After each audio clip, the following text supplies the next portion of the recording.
Seja o nome do Senhor. Amém?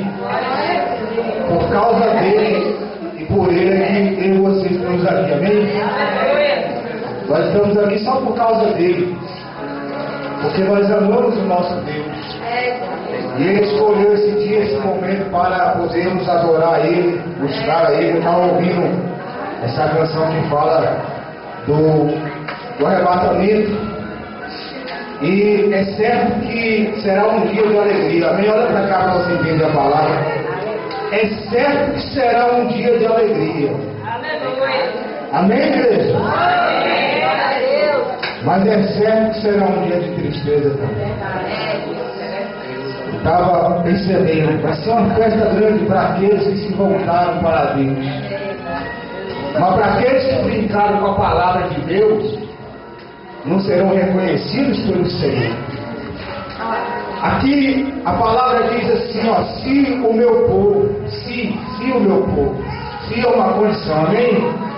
Então, se um povo que chama pelo meu nome, ou seja, nós que chamamos pelo nome de Deus, diz aqui, ó, se humilhar, olha a condição, se humilhar e orar, e me buscar e se converter, ou seja, sair do caminho errado e começar a dar no caminho certo, amém? Se converter nos seus maus caminhos, aí que o Senhor fará.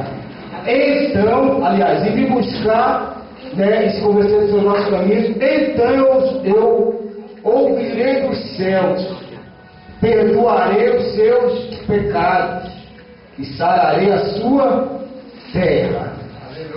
E estarão abertos os meus olhos, escuta bem, e atentos os meus ouvidos à oração que se fizer neste, aleluia.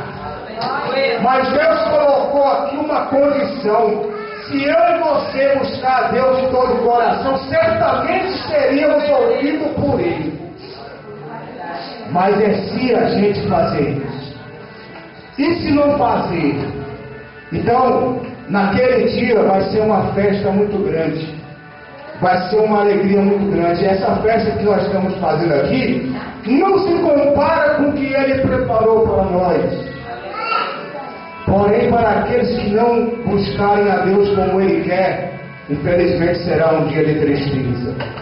Mas o Senhor tem falado com você nesse lugar, conosco nesse lugar, e mostrando o que devemos fazer para chegar até Sião. Quem quer chegar até Sião, levanta a mão. Quem quer chegar até Sião, diga glória a Deus. Então ama a Deus de todo o seu coração e certamente você um dia encontrará com Ele. Amém?